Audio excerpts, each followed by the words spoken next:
Para falar a respeito de todos estes dados, já estou aqui com João Pedro Cuti Dias, analista de agronegócios do SBA. João, bom dia para você. Esses números mostraram, apesar do bom desempenho do superávit, ainda assim uma queda de 2,6% na comparação com o mesmo período do ano passado. Isso ainda é reflexo da greve dos caminhoneiros? Parcialmente sim, eu acho que ainda tem reflexo. Você ainda o Mato Grosso, que é o maior produtor do Brasil de grãos e que está colhendo a segunda safra de milho, que precisaria nesse momento estar exportando milho, não fecha a conta do frete. O frete fica muito caro e o preço em relação no porto, R$ 39, R$ 40 a saca de milho. Quando você vai pagar, se for usar a tabela de frete e questionar a questão do frete retorno, inviabilizou. Então, o milho zerou praticamente esse mês, não teve exportação de milho em função desse imbróglio do chamado tabelamento do frete. Em compensação, os demais produtos, e aí nós podemos começar, acho que pela soja, né? A soja, com certeza, confirma o maior produto de exportação do Brasil, disparado em relação a qualquer outros produtos, inclusive comparando com petróleo e comparando com minério de ferro, que são os que competem com ela. A soja, hoje, nós estamos embarcando 512 mil toneladas dia. Nesse período, dessa primeira semana de julho, nós embarcamos mais de 2 milhões de toneladas. Nós temos uma tela aí, seu João, que é para o pessoal de casa acompanhar. A produção pode colocar na tela para o povo de casa acompanhar, então, como foi o desempenho para a soja no Brasil. Então, esse valor acumulado, ele representa, se você projetar a média, e se continuar essa média durante o mês, nós poderemos passar de 11 milhões de toneladas de soja exportada. Nós estamos até agora com 46 milhões. Se nós exportarmos 11, vai para 57.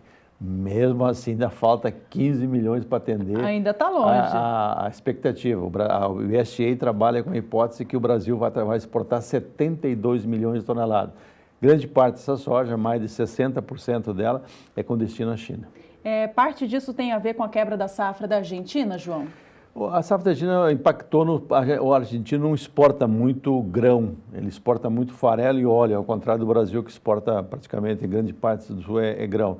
Mas impactou no preço e também houve um imbróglio da questão da Rússia, da China com os Estados Unidos.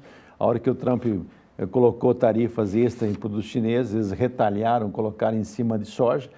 O mercado se voltou ao Brasil. E os importadores chineses, apesar do prêmio no Brasil ter aumentado de forma significativa, estamos falando hoje em prêmio de mais de 200 pontos, ou seja, a soja mesmo $8,50, $8,40, ela vai para mais de $10,40. Associada ao câmbio extremamente favorável, um câmbio que flutua entre 13,80 a 13,90, ficou uma festa, né? Então o Brasil exportou muita soja. E apesar disso, tem muito navio esperando nos portos para embarcar a soja. Soja sempre trazendo números expressivos, né? Com certeza, esse grão, são 3 países do mundo que produzem soja para atender a demanda mundial praticamente. Estados Unidos, Brasil e Argentina. A Argentina sofreu uma quebra violenta com a seca e o Brasil ocupou esse espaço na exportação de grãos.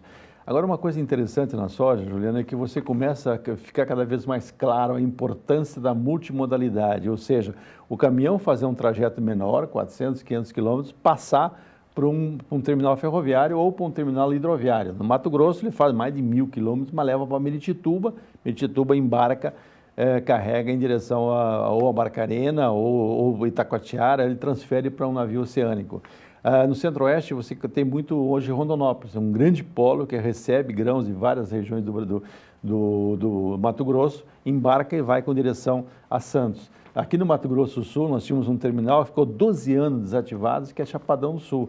Foi reativado a semana passada. Poucos dias. E a meta deles é exportar 2 milhões de toneladas pelo terminal. Vai atender Goiás, o sul de Goiás, região de Mineiros, região de Jataí, Rio Verde, e também vai atender Mato Grosso do Sul, a região produtora aqui do estado. Então, isso é importante. Aqui no sul, mais para o sul de Mato Grosso do Sul, nós estamos olhando Maringá. Maringá passa a ser um polo para receber grãos de várias regiões do Paraná, nossa, aqui, chega lá, transfere para o vagão leva para o porto. Isso é correto. Isso tem desafogado?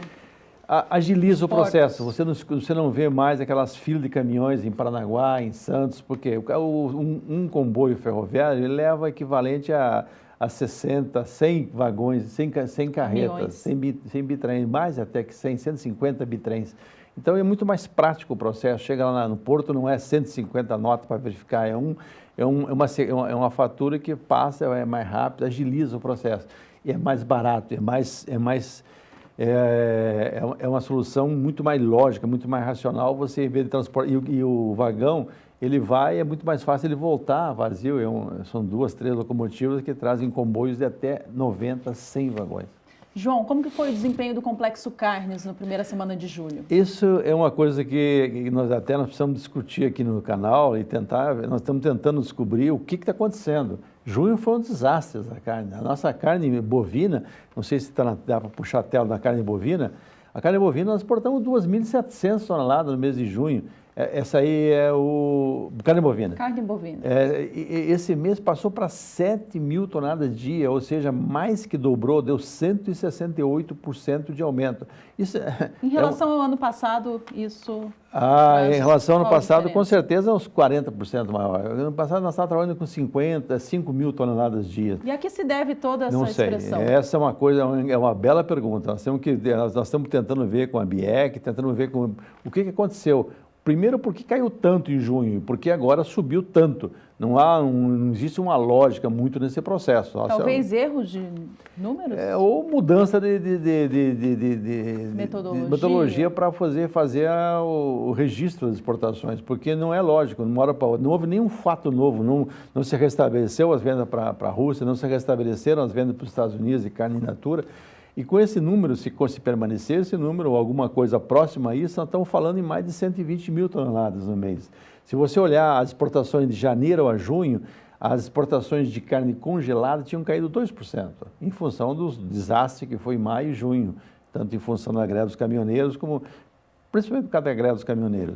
E você agora, com esses números, pode recuperar esses 2%. A carne congelada é 80% das exportações de carne in natura brasileira.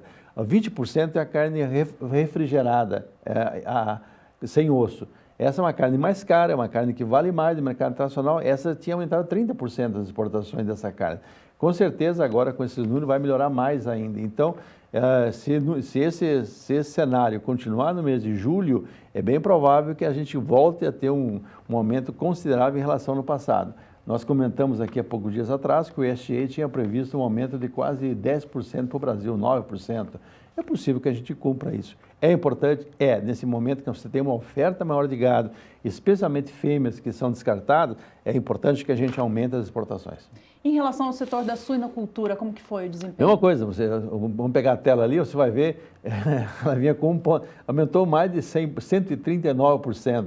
É bom, isso sem a Rússia, né? Porque a Rússia é o grande importador. E, aliás, o Brasil pode esquecer a Rússia daqui para frente. A Rússia é um país que consome 2 milhões de toneladas de carne suína e ela produzia 1 milhão, importava 1 milhão. Nos últimos 6, 7 anos, ela conseguiu aumentar para 1.700.000 toneladas.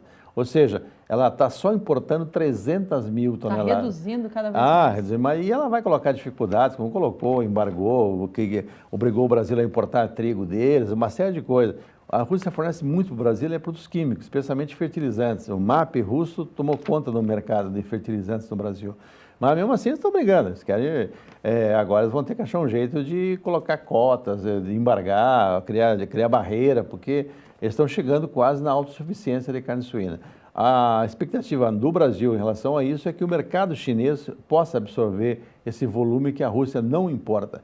A China é um grande consumidor de carne suína e ela está num processo muito duro de melhorar as qualidades ambientais na China.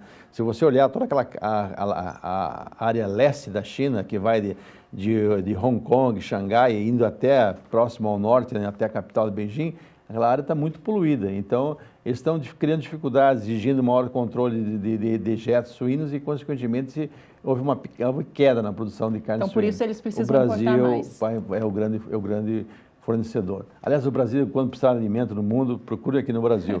Falta governo para nós? Falta, mas tem gente que trabalha como o senhor e a senhora aí que dão conta do recado. Para a gente finalizar, João, setor de aves, as exportações também foram fortes assim? Foram fortes e até muito surpreendente. Ali. Você olha, o número é 148%. Em comércio exterior, você não tem essa amplitude tão grande, assim, dobrar a produção de um mês, uma semana para outra. Não tem. Então, também, a exemplo da carne, todas as carnes, eu acho que deve ter mudado alguma sistemática de registro, porque aumentou de forma significativa. Mas ainda bem que foi para cima. De qualquer forma, foi bom. Foi para cima, ótimo. O setor de frango precisa, porque com esses problemas na União Europeia, nós temos que abrir novos mercados, a pressão está muito grande contra o Brasil, essas incompetências do governo em termos de gerenciar essas crises, problema de corrupção no Brasil. Aliás, a corrupção é uma palavra tão usada aqui no Brasil no dia a dia nossa, né? Isso atrapalha, porque alguns países, como a União Europeia, criaram uma série de dificuldades, fazem amostragem container por container, e isso atrapalha o processo. Mas, mesmo assim, é um número muito bom. Aí o frango subiu no mercado interno, e precisava subir mesmo, o preço estava muito deprimido, e os custos de produção aumentaram, e esse setor precisa ter um fôlego, nós não podemos querer matar a galinha dos ovos de ouro, nós temos que manter um setor que é extremamente importante, não apenas para fornecer uma proteína barata para a população brasileira de alta qualidade, a carne de frango, hoje você compra filé de frango a menos de R$8 o quilo, e você, no passado, o brasileiro pobre comia frango quando um dos dois estava doente, ou frango ou pobre. Hoje não, hoje nós estamos comendo frango o dia todo, e isso é bom, não é ruim não. E você criou uma classe média rural que produz esse frango. Talvez o senhor e a senhora que produzem frango recebam o nosso agradecimento, porque você produz um alimento barato e chega na mesa de todo brasileiro. João, muito obrigada mais uma vez. A gente aguarda aqui na próxima oportunidade. Um bom trabalho.